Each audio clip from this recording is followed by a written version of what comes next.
बाज की कहानी।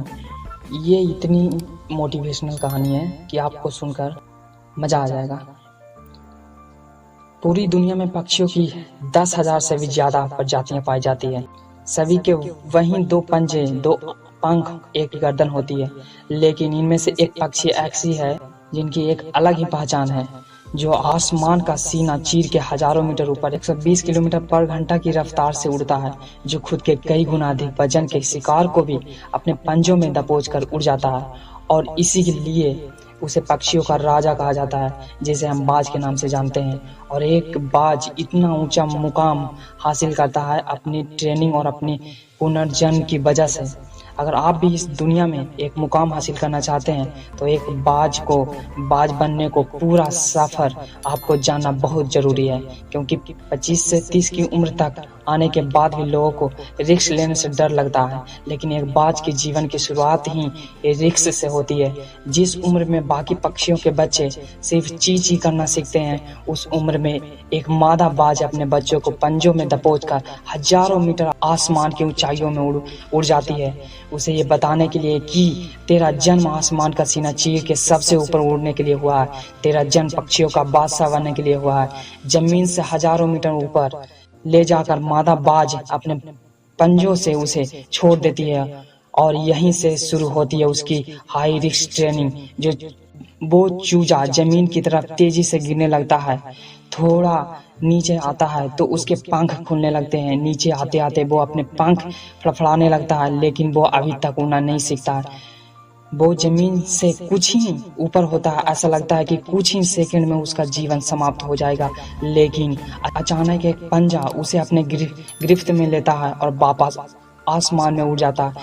वो पंजा होता है उसकी माँ का, जो उसके पीछे उड़ रही थी। उसकी ये ट्रेनिंग तब तक चलती रहती है जब तक वो उड़ना नहीं सीख जाता। इतनी हाई रिस्क ट्रेनिंग होने के बाद इस दुनिया को एक बाज मिलता है।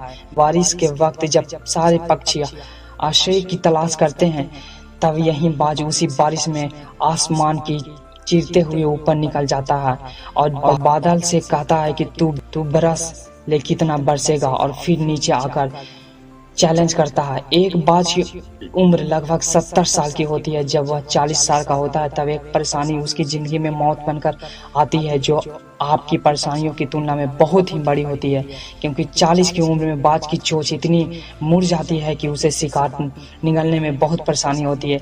उसके पंखे भारी हो जाते हैं, छाती से चिपकने लगते हैं, जिससे उड़ना बहुत मुश्किल हो जाता है। उसके पंजे लंबे और लचीले हो जाते हैं, जिससे वो शिकार को सही से नहीं पकड़ पाता है।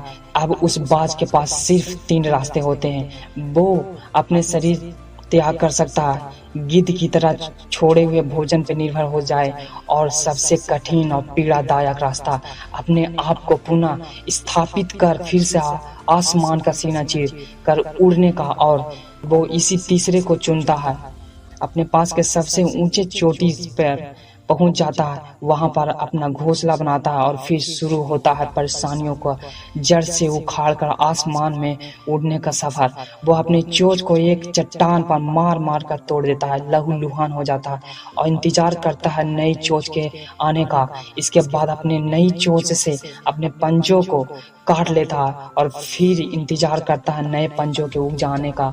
उसके बाद वह अपने एक एक पंख को अपने शरीर से अलग करता है और फिर इंतजार करता है एक नए पंख उग जाने का। इस प्रक्रिया में उसे समय लगता है पूरे 5 महीने का। इस 5 महीनों के कड़ी तपस्या से एक बाज का पुनः जन्म होता है। वो फिर से तैयार हो जाता है आसमान का सीना चीर कर उड़ने के लिए। जो 3 रास्ते बाज के पास थे, वहीं 3 रास्ते आपके पास होते हैं, लेकिन कुछ लोग पहले रास्ते को चुनते हैं और परेशानियों के तले दबकर सुसाइड कर लेते हैं। ज़्यादातर लोग दूसरे रास्ते को चुनते हैं। वो परेशानियों को बोझ पढ़ते ही अपने लक्ष्य को छोड़कर एक नॉर्मल लाइफ जीने लगते हैं।